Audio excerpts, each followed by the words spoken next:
Welcome to Chapter 16, and I'm going to try and divide this up into two parts, with this one hopefully covering learning objectives 1 and 2 and the remainder on the next video. So what we're going to be talking about today is something called the cost volume profit analysis. And in a nutshell, what the CVP analysis does is it takes all of the components of our production, and I say that, but this could also apply to a service business.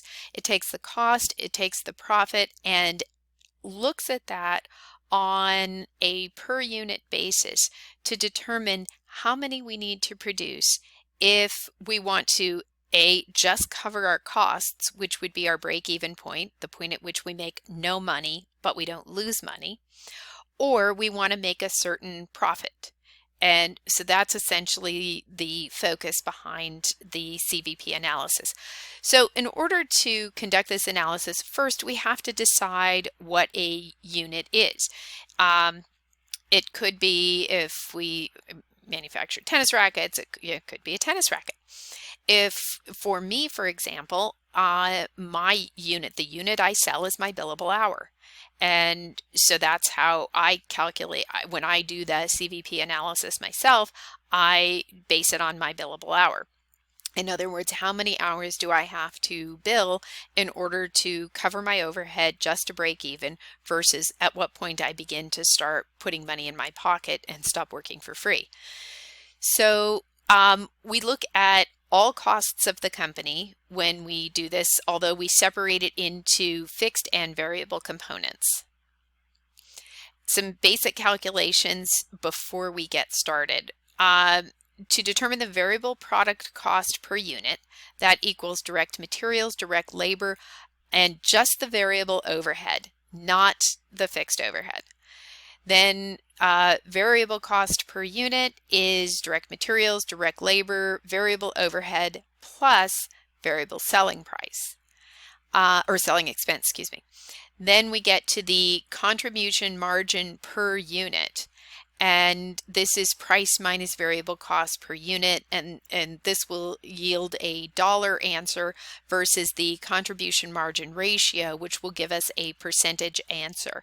And we can either do that on a per product basis or per unit basis, or we can look at it from the standpoint of our sales as a whole.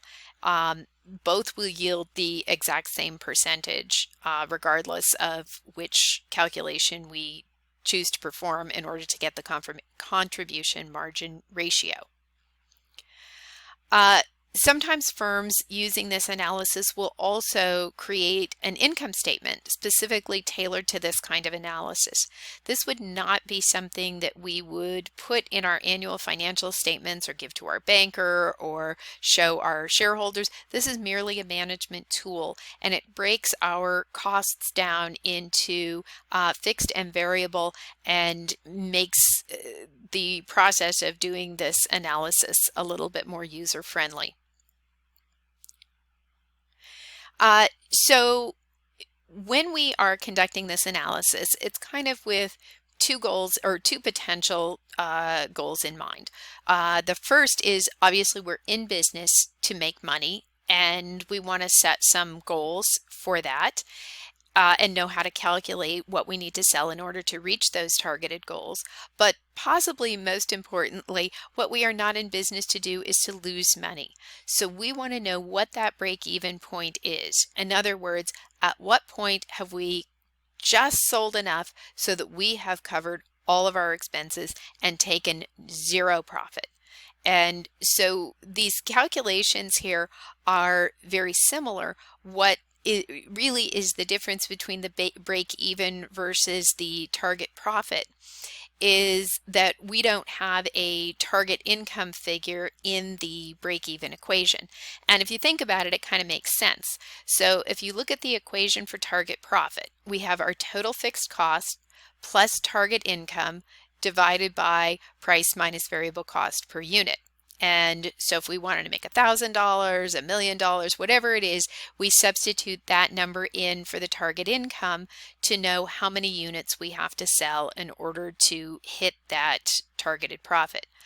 When we're just looking to break even, we look at the total fixed costs, and really you could almost use the same calculation for both, because if our goal is to look at breaking even, then the target income would be 0. And you could use the very same calculation to get the break-even units as well. So like I said, these are very similar. The key difference being with the target profit, you've got an actual number in replacing this target income figure versus 0, or you just don't even have that in the break-even units. We're going to look at an example here of Blazin' Boards Company, and they plan to sell 10,000 snowboards at $400 each in the coming year. The product costs include direct materials per snowboard, direct labor, variable overhead, and then they have their total fixed total fixed factory overhead. They also have some variable selling expense, which is a 5% commission, and because we are again treating that not as general overhead, but as a direct overhead expense, variable overhead expense, we separate that out from the fixed selling and administrative expenses. So what we want to do first is calculate the number of units that Blazin' Boards must sell to break even. So we're going to do the contribution margin based income statement in order to get those units. And then we're going to basically look at the target profit we want to achieve of $240,000. So again, no real difference between these two calculations, except we add 240,000 into the numerator. Okay, so we're going to first look at this break-even analysis. We look at our total fixed costs, and so we've got 1,200,000 in fixed costs, and we divide that by our per unit cost of or sales price, excuse me, of $400 minus the variable cost per unit, and that tells us at 7,500 units, that's when we make nothing. Now we're going to do the same calculation, but assume that we want to make $240,000. So again, we've still got the 1,200,000 in fixed costs in the numerator. To that, we will add our target profit, and we will divide that total over the selling price minus the variable cost per unit, and that tells us we now have to sell 9,000 units in order to hit that target income figure of $240,000. Now we can look at this example from the contribution margin approach as opposed to the income statement approach we just did. Now remember that the contribution margin is basically our fixed expenses at break even.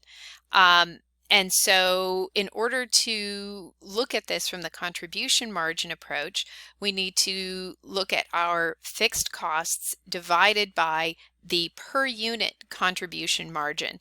And so from the contribution margin standpoint, that will give us the number of units that we need to sell in order to hit that break-even target. Now we can take that contribution margin approach and expand that by saying, and let me just back up. Okay, so in order to get to our break-even point, we've got number of, this calculation gets us to the number of units for break-even from the contribution margin. If we want to look at that on a dollar approach, we can take the price per unit that we're selling these items for and multiply this result times the cost per unit, and then we know what we have to achieve in sales from a contribution margin approach in order to achieve that break even.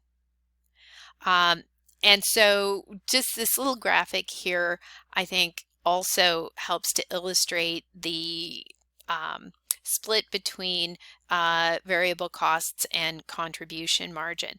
So essentially, revenue here would make up the entire batch, let's say, but the variable costs are consumed with the costs that would be associated with producing the product, the variable overhead, materials, all of those things.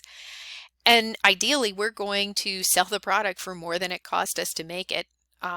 If we don't, then we're in big trouble. And so anything that we sell the product for over and above our variable costs, that money is available to cover overhead for the business. And so basically think of it as the contribution toward overhead that that product makes.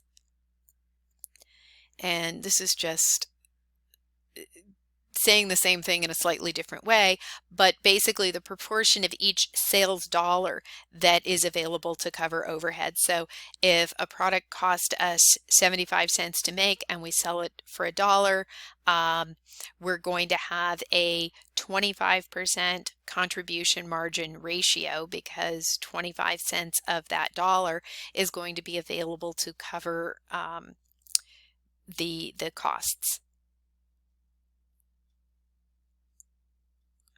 All right, so now we're back to Blazing Boards, and they plan to sell 10,000 snowboards at $400 each in the coming year. $240 a unit. We've got our total fixed costs. What is the contribution margin per unit, and what is the contribution margin ratio? Calculate sales needed to break even.